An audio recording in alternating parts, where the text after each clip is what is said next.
Have you ever walked through Stafford near Victoria Park and wondered what these big water wheels were for? They were obviously to a water mill, but I'm going to tell you a little bit more about it. There's been a mill on this site from at least 1066, because it's mentioned in the Domesday Book. This would have been a timber mill with wheels that were powered by the River Sow. And this mill, as far as we know, was used to make corn and animal feed. So we know there's been a mill on the site from the early medieval times, and this is it on Yates's 1775 map.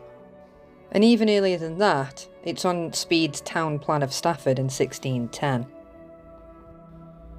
Engineers were working on behalf of the Environment Agency, who were repairing and upgrading the flood defences when they accidentally found the timber mill. Before they got to that though, they did find the mill that these belonged to, which was demolished in 1957.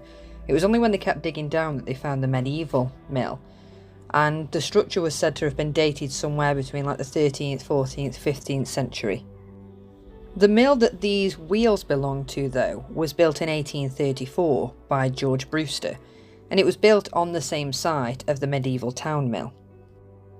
The mill was powered by these two huge metal water wheels that were fed by the mill pool by a culvert, and this ran underneath the road.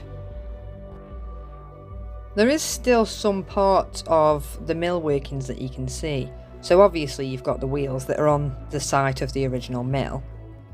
The mill pond still survives, and if you go into Victoria Park you can see it.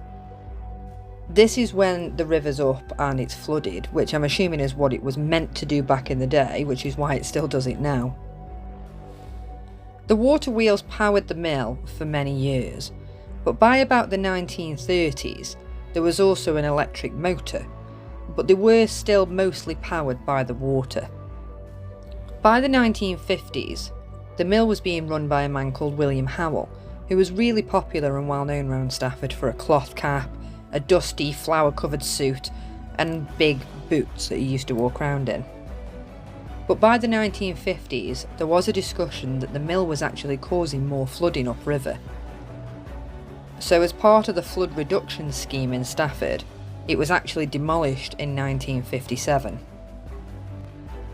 People did fight and tried to save the mill from being demolished, but unfortunately it didn't work, and it was completely demolished in 1957, or so they thought. Because like I say, when it got to 2003 and they were digging for the pipework, they dug up the foundations of the 1957 mill and what was underneath it, which was the original medieval timber mill. We are lucky though, because they managed to save the wheels and position them pretty much where they used to be in the mill. So we do have an idea of where the mill stood and how it looked and how it ran and the ingenuity and the mill pool, and it is great that we still have all these things to enjoy today. And if you do head to Stafford to take a look at these wonderful water wheels, make sure that you take a look inside, where you can actually see George Brewster's name on the inside of the wheels. What isn't obvious though is why it says 1845 when he built the mill in 1834. I can only assume that the wheels were made afterwards and added to the mill.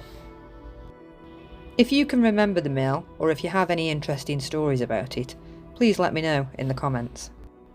But thank you for watching, and if you love local history, head over to my website, The Red Haired Stokey, and check out my other local videos.